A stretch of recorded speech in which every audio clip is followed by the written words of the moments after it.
This guy thought the jungle was just a big forest with beautiful plants and cute animals. But it turned out that the Amazon is like a video game on the hardest difficulty level. One mistake and your character is finished.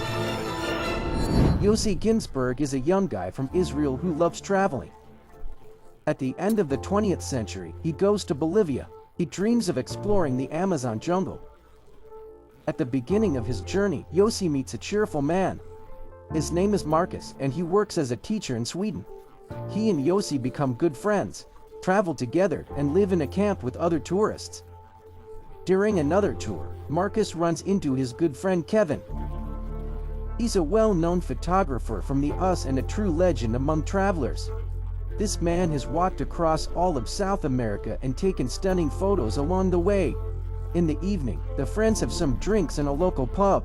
A strange woman warns Marcus and his friends to go back home because it's too dangerous here. But Yossi doesn't want to leave. He really likes one of the local girls. They drink some kind of strange beverage together, and soon Yossi begins experiencing beautiful hallucinations. In the morning, Yossi and his companion lie in a hammock reading a book. He complains that his father disapproves of his passion and thinks traveling is a pointless waste of time. Soon, Yossi, Marcus, and Kevin go on another excursion. They decide to spend some time in the dormitory of an Israeli community called La Paz. Meanwhile, a huge carnival is taking place in Bolivia. The group walks around the market. A stranger asks Yossi, "Are you American?" Yossi replies no and gets acquainted with the man.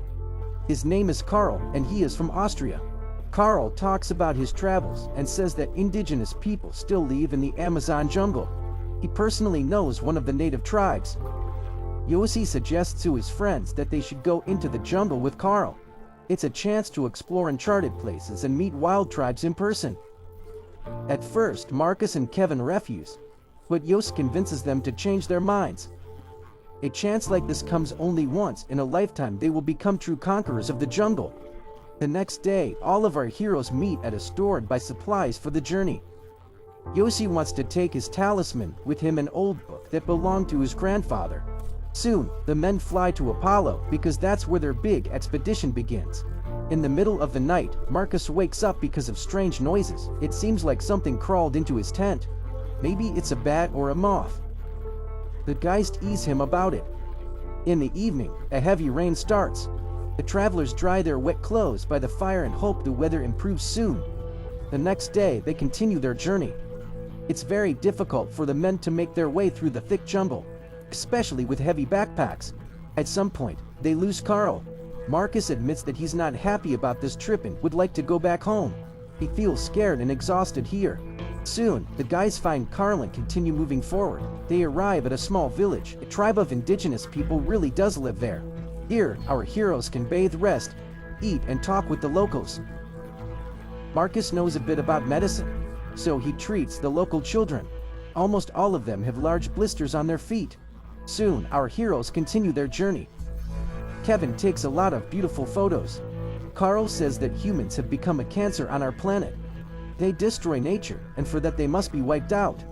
Noticing a monkey on a branch, Carl uses his rifle and then a stick. He boasts that they'll have the most delicious meat in the world for dinner. But Carl is the only one who enjoys this meat. Marcus feels sick from it. The next day, Marcus stumbles and falls. It's very hard for him to walk. It turns out his feet are covered in red sores. Kevin and Yossi are very unhappy that they brought Marcus with them, and they might not make it back before the rainy season begins. The sores on Marcus's feet become even worse. Yossi, Kevin, and Carl discuss what they should do next. Carl wants to leave everyone behind and go get help on his own. Kevin and Yossi disagree with this plan. Marcus walks up to them. Kevin suggests building a raft so they can travel down the river. That way, they'll be able to move much faster, and it will be easier for Marcus. The group starts cutting and gathering logs. An army ant bites Yossi. It's very painful and unpleasant. Fortunately, these insects aren't poisonous. Soon the group finishes building their makeshift raft. Carl declares himself the captain, and the men set off on their journey. At first, the trip is easy and even fun. Yossi and his friends admire the beautiful scenery. But then the river becomes filled with rocks and rapids. Their journey becomes incredibly dangerous. The men constantly argue about where to go and how not to break the raft.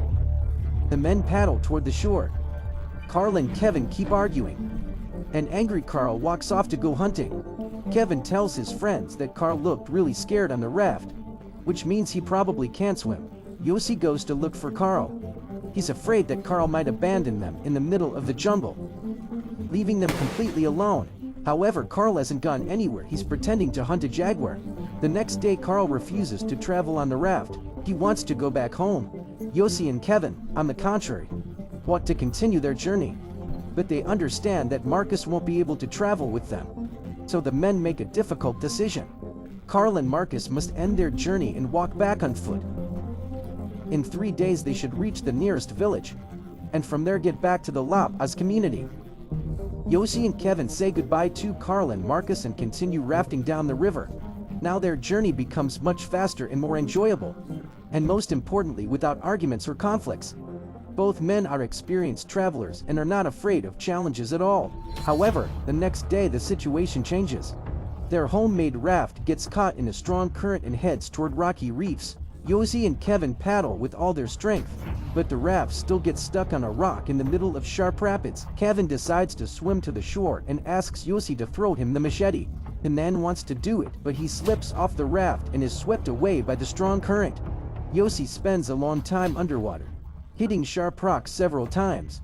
Because of one of these impacts, he gets a head injury and almost loses consciousness. By some miracle, he manages to surface and grab onto a large piece of rock. With his last bit of strength, he climbs to the shore and collapses on the ground. Yossi has no idea where he is. All his clothes are dirty and soaked. In the evening, when it starts to rain, he hides in a small cave. In the morning, Yossi crawls out of the cave and notices his backpack floating in the river. He immediately jumps into the water and retrieves it. Now his chances of survival increase. Yossi takes one of his pills and tries to look for Kevin. Unfortunately, his friend is nowhere to be found. It seems the current has carried him very far away. Yossi writes a note for Kevin in his notebook. He says he will head to the village of Curryplay or Rain Abaku. Several days pass. Yossi spots a fruit tree with ripe fruit, climbs it, but sees a venomous snake inside a hollow. Hunger is stronger than fear, so he climbs the tree, throws the snake down, and grabs a sharp stone. At night, Yossi has to sleep right in the middle of the jungle. It is extremely frightening. He dreams that he is eating at McDonald's, but suddenly a huge bull appears in the restaurant. Yossi wakes up in horror and stays awake until morning. At dawn, he sets off again. He needs to reach the nearest village as quickly as possible. He sees Marcus and hears his voice. Yossi realizes that this is happening because of hunger, fear, and exhaustion. But there really is someone here. It is some kind of predator. Yossi grabs a lighter and a canister with a flammable mixture. With the help of fire, Yossi manages to scare off the predator and avoid becoming someone's dinner. A new day begins. The man notices that some kind of worm has settled on his forehead and removes it with his tweezers. The jungle is full of various animals and insects, including very dangerous ones. But Yossi must keep going, no matter what. He finds a nest with some eggs and eats their contents. The man shouts, hoping someone will hear him and come to help. But it seems he is completely alone here. There are ruins of some village here. Yossi looks at the map with despair. It seems this was the village of Curryplay. That means he needs to go to another village, Runa Bake. The journey there will take several more days. Yossi sees that his legs are also covered with wounds. Now, he understands what Marcus felt. The man continues to move forward, despite the pain and exhaustion. At some point, he realizes he has lost his way and returned back. Yossi begins to panic. He remembers his strict father. The man wanted his son to enroll in university in the law faculty, but the young man refused and started traveling. Now Yossi regrets his decision. The man has been wandering through the jungle for many days. Sometimes he has to walk in the rain and thunderstorms. Yossi has very colorful dreams. They always feature the sweet girl from the camp whom he really likes. But these dreams always end badly. Two men from a nearby town walk along the river and find the exhausted Kevin on the shore. They take him to the village of Runa Bake. About 100 people live there. Kevin begs the locals to save his friend. They are flying over the jungle in a plane, but they cannot descend low enough to see the whole area. Yossi notices this plane in the sky, but the pilots do not see him. The local authorities in our URNA base do not believe they can find Yossi, but Kevin thinks his friend is still alive. He turns to a man named Dicko and asks him for help. He is a local tracker and guide. Kevin wants to buy a boat from him. Dicko agrees to go in search of Yossi together with Kevin. Meanwhile, Yossi is still wandering through the jungle. There he meets a girl. She is an native and does not speak English.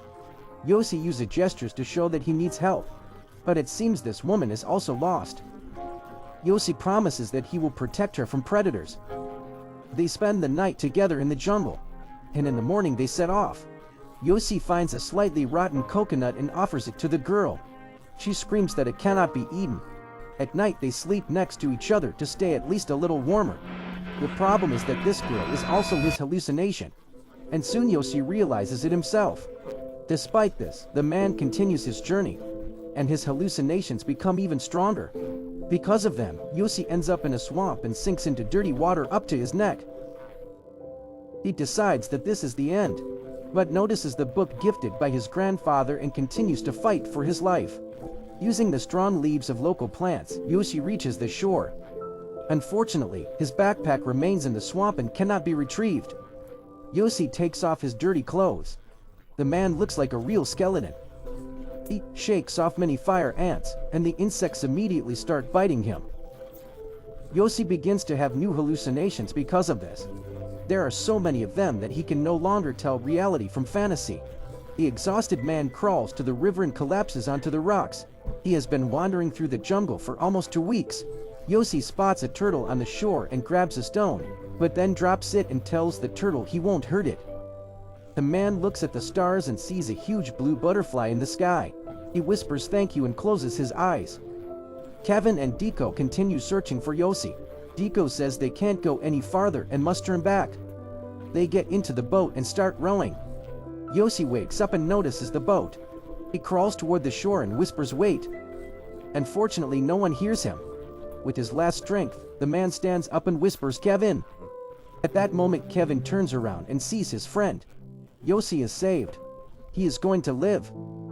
Exhausted and weakened, Yossi is brought to our URNA barbecue. The locals are very surprised that this man managed to survive.